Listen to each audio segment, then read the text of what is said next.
حضرت ابو ہریرہ روایت کرتے ہیں حضور سے صلی اللہ علیہ وسلم، اور حضور نے فرمایا کہ اللہ تعالیٰ نے کہا ہے، حدیث قدسی کئی دفعہ بیان کر چکا ہوں، کیا کہا ہے؟ من عادى لي وليا فقد آذنته بالحرب، جس شخص نے میرے کسی ولی کے ساتھ دشمنی رکھی تو اس کے لیے میری جانب سے اعلان جنگ ہے۔ اب یہاں سوال پیدا ہوتا ہے کہ ولی کہتے کسے؟ ہمارے ہاں علم اولیاء اللہ اس معنی میں تو بہت مستعمل ہے، اولیاء اللہ، ایک ولی ہوتے کون ہیں؟ اس کے بارے میں ظاہر بات ہے کہ مختلف تصورات لوگوں کے ذہنوں میں ہیں۔ ولی وہی ہوتا ہے جس سے کچھ خارق عادات باتیں ظاہر ہو جائیں، کرامات ظاہر ہوں، جو کچھ غیب کی باتیں بھی بتا دے، مستقبل کی باتیں بھی بتا دے، بہرحال اس کی زندگی میں شریعت کی بھی پیروی موجود ہو، نظر آ رہی ہو، اس کا لباس، اس کی وضاحت وہ بھی سنت کے بہت قریب ہو۔ یہ تصورات ہمارے ذہنوں میں ہیں، ٹھیک ہے، لیکن سب سے پہلے گہرائی میں سمجھیے ولی ہوتا کون ہے، اور اس سے بھی پہلے یہ کہ یہ جو ولایت کا رشتہ ہے یہ یک طرفہ نہیں ہے۔ اللہ اہل ایمان کا ولی ہے اور اہل ایمان اللہ کے ولی ہے، یہ دو طرفہ معاملہ ہے۔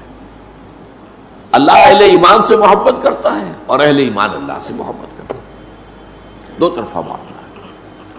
تو ولی کو سمجھنے کے لیے میں نے جو آپ کو دو آیتیں سنائی ہیں، ایک سورہ بقرہ میں آیت الکرسی کے فوراً بعد جو آیت آئی ہے، اللہ ولی الذین آمنوا یخرجہم من الظلمات الی النور،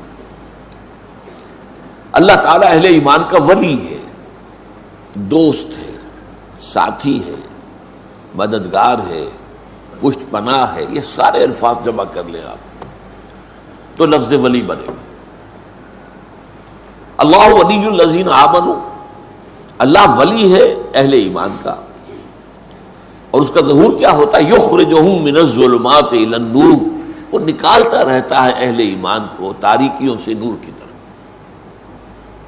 یہ تاریکیوں سے نور کی طرف آنا یہ کوئی ایک سڈن ایکٹ نہیں ہے، یہ تدریجی ہے، گریجول ہے۔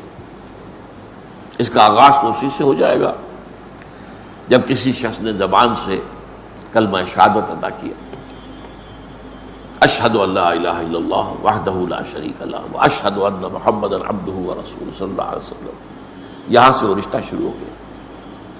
لیکن اس رشتے میں پھر ترقی ہوتی ہے، یہ آگے بڑھتا ہے تدریجاً۔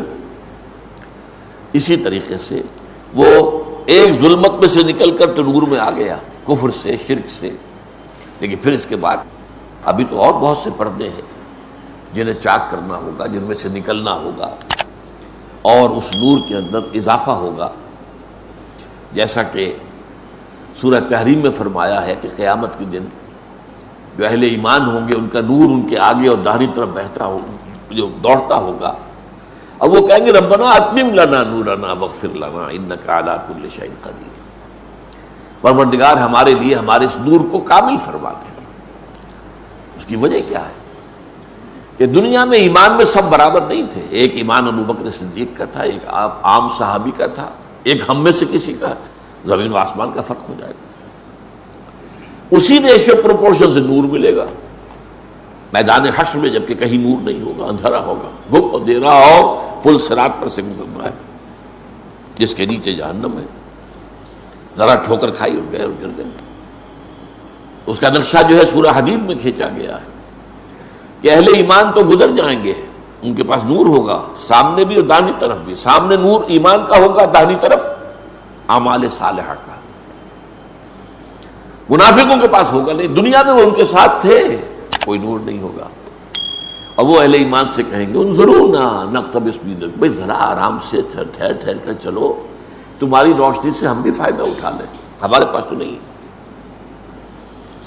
اس نور کے بارے میں آتا ہے کہ کسی کو تو اتنا ہوگا کہ مدینہ منورہ سے صنعاء تک اس کی روشنی چلی جائے، اور کسی کا نور اتنا ہوگا کہ صرف اس کے قدموں کے آگے روشنی ہو جائے گی۔ اب یہ بھی اس دن بہت خوش قسمت ہوگا، گویا کہ جنگل میں چلتے ہوئے کسی کے ہاتھ میں ٹارچ تو ہے نا، وہ بہت دور تو روشنی نہیں جا سکتی، نہیں قدموں کے آگے تو پتہ ہے نا کوئی گڑھا ہے یا نہیں ہے، کوئی سانپ تو نہیں بیٹھا، یہ تو نظر آ جائے گا۔ تو اس کا دوسرا پہلو جو ہے بیان کیا گیا، جن کے پاس کم نور ہوگا وہ اس پر اللہ سے دعا کریں گے کہ پروردگار ربنا اتمم لنا نورنا واغفر لنا، ہمارے کچھ گناہوں کی وجہ سے ہمارا نور مدھم ہے، تو ہمیں بخش دے، مغفرت فرما دے اور ہمارے نور کی تکمیل کر دے۔ تو اللہ ولی الذین آمنوا یخرجہم من الظلمات الی النور۔ اب اس کا دوسرا رخ آ رہا ہے، یہ سورہ یونس کی آیت ہے جو بہت عام وعظوں میں، تقریروں میں، عوامی جلسوں میں بہت پڑھی جاتی ہے۔ الا ان اولیاء اللہ لا خوف علیہم ولا هم یحزنون الذین آمنوا وکانوا یتقون لهم البشرى فی الحیاۃ الدنیا والآخرہ لا تبدیل لخلق اللہ ذلک هو الفوز العظیم۔ آگاہ ہو جاؤ، اللہ کے اولیاء، اللہ کے ولی جو ہیں ان کے لیے کوئی خوف نہیں ہے، نہ کوئی حزن ہے۔ لہم البشریٰ فی الحیات الدنیا الذین آمنوا وکانوا یتقون، اور یہ کون ہے جو ایمان لائے اور پھر تقوی کی روش پر گامزن رہے۔ لہم البشریٰ فی الحیات الدنیا والآخرہ، ان کے لیے بشارتیں ہیں دنیا کی زندگی میں بھی اور آخرت میں بھی۔ لا تبدیل لخلق اللہ، یہ اللہ تعالیٰ کی تقدیر ہے، اس کی خلق کی ہے اسی اصول پر۔ ذالک هو الفوز العظیم، اور یہ مقام جس کو حاصل ہو گیا تو یہ بہت بڑی کامیابی۔ اب اس کا تجزیہ کیجیے، یعنی ولی کون ہے اس کو ڈیفائن کر دیا۔ الذین آمنوا وکانوا یتقون، وہ لوگ جو ایمان لائے اور انہوں نے تقوی کی روش اختیار کی۔ ایمان لائے کا مطلب ابھی میں نے بیان کیا، پہلا قدم تو ہو گیا شہادت، وربل اٹیسٹیشن، دوسرا قدم دل میں یقین پیدا ہو جانا۔ وَلَمَّا يَدْخُلِ الْإِيمَانُ فِي قُلُوبِكُمْ، بہت مرتبہ یہ آیت آئی ہے سورہ حجرات کی میرے بیان میں۔